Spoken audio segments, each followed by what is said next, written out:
Ever wonder what is so strange about the 1990s crowd? They remember a reality that is completely gone now. We played outside until the street lamps buzzed, but we still remember picking our first chat handles. You hunted through massive books for school, then stayed up late piracy downloading songs on the web.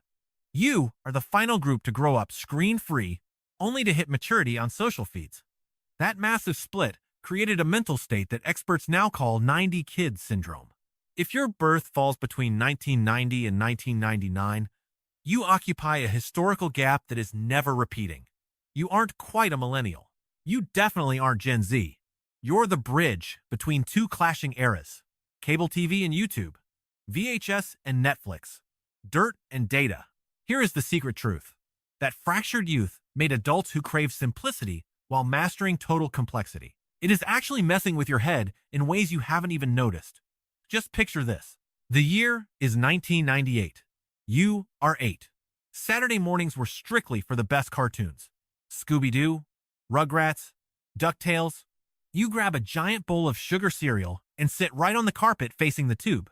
No tablets, no streaming, nothing on demand. If you weren't there, you missed it. Somehow, that made it matter.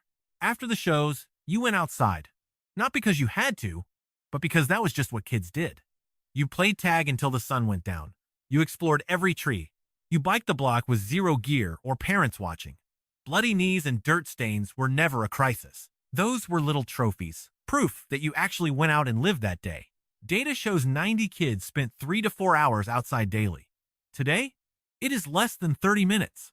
A 2023 health study discovered that over 80% of teens today fail their activity goals. But you were the final group where playing outside was the standard, not some rare event. You did not need gadgets. A stick was a sword. That vacant lot was a kingdom. Your yard turned into whatever world your mind decided to build that afternoon. Since you could not just Google what to do, you built a very rare skill: true creativity born from boredom. That weird power to invent fun out of thin air. Now, here's the catch. You weren't just raised analog. You survived the big transition. You remember bulky tapes in the video store. But then, DVDs suddenly felt like the future. You suffered through dial-up, where one single website took 5 whole minutes to show up. By graduation, you had high-speed web. You even typed essays on old machines in elementary school. By the time you were 12, you were already clicking through digital documents. Experts say 90 babies got a weird mix of old-school books and the start of screen learning. You wasted hours in quiet libraries hunting through paper files and giant dusty volumes. Yet you were the very first class to have a computer lab as a routine. You are bilingual in a way no one else can be. Analog native, yet digital fluent. You remember life before the web. You had real privacy. If you messed up, only the kids there saw. No cameras recording every move. No viral clips. No forever record of your awkward phases. One person said it best: "We used to spill the most toxic gossip and cross every boundary. But back then, you didn't have to worry about your private mess going viral for the world to see. You actually found your identity in private. That is a freedom that has disappeared forever now." But then, right in your teens, MySpace suddenly changed how we see ourselves. Facebook went public in college. Instagram hit just as you were entering the real world. You learned to edit your life, to perform for crowds, and to hunt for digital likes. That pivot split your mind in two. Experts noticed 90 babies feel an intense nostalgia. It is the 90 kids syndrome. It isn't just being sappy. It is literally how you are wired. Research on human perspectives shows we usually think our own past is more authentic than anyone else's. For 90 babies, you survived a total reset. You saw one world die and another born. So when you look back, you aren't just thinking about being a kid. You are actually grieving a whole way of existing that just vanished. Ever wonder why the past feels so much better? It's actually a mental glitch called rosy retrospection. Your mind basically deletes the boring, painful stuff and keeps only the highlight reel. The 90s weren't actually perfect. Your memory just decided to paint them that way. See, you don't actually miss those years. You just miss how they made you feel. It was about just being there, without showing off or feeling like you had to record everything. A researcher once called 90s kids the bridge between the old world dying and the new one being born. You're part of the only group that truly remembers life before and after the internet. You've seen the upgrades, but you also feel the loss. But there's a darker side we rarely discuss. Researchers at the University of California looked at 27,500 adults and found something heartbreaking. If you were born in the 90s, your mental health is statistically worse than any generation before you. Anxiety and depression rates are way higher for 90s kids than for those born just a decade earlier. Even scarier, these struggles actually seem to get heavier as you grow older. Experts point to our constant tech use and social media as the main culprits here. But it goes deeper. You were brought up believing in one way of living. As one expert said, we used to be guided by real feelings and human connections.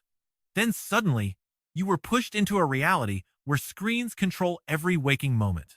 You grew up thinking friends were made by actually hanging out and doing things together. Then social media turned those bonds into a show. Your confidence used to come from real-life wins. Now, you're stuck in a system where your worth is just a number of likes. That mental clash is exhausting. You aren't struggling because you're soft or weak. You're just tired because you're trying to survive in two totally different worlds at once. However, 90s babies have one secret weapon others lack. It's called perspective. You actually remember life offline, which is why you can still enjoy dinner without checking your phone. You can unplug on vacation or sleep without a screen because you know what real focus feels like. You crave realness because you figured out who you were before the whole world was watching. You actually know patience? Remember waiting hours for a song to download or days for photos to be ready? You learned that waiting for good things wasn't just okay, it was just how life worked. Your childhood was perfectly balanced right on the edge between the physical world and the digital one. You spent afternoons climbing trees and nights coding websites. You loved outdoor games and pixelated adventures equally. That unique mix is a superpower. Now, 90s kids are hitting their mid-20s and mid-30s. You're making a real impact by blending old-school grit with a natural talent for tech. At the office, you're the translator between your boomer parents and the new Generation Alpha kids. You are the peacekeepers and the guides who still recall how things used to be. But there's a truth about being born in the 90s that nobody ever mentions. You'll always be stuck somewhere between missing the past and trying to keep up. You'll see kids who only know screens and feel bad for them, while also feeling kind of jealous. When older people talk about the good old days, you'll think, I was actually there too. It wasn't always simple. Look, you aren't better than anyone else because of your age. You're just unique because you arrived exactly when the old ways died and the future took over. You have a foot in both worlds without belonging to either. But that isn't a flaw, it's wisdom. You recognize what the youth missed out on and what the elders just can't understand. You can handle both perspectives without ever feeling like you have to choose just one.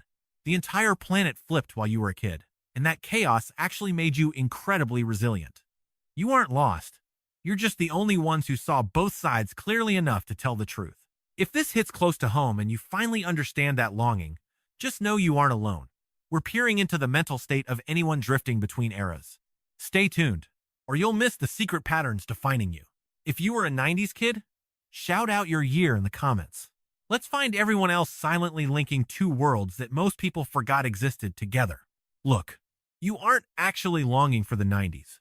You're craving that lost sense of total presence. What if you could finally recapture that spark?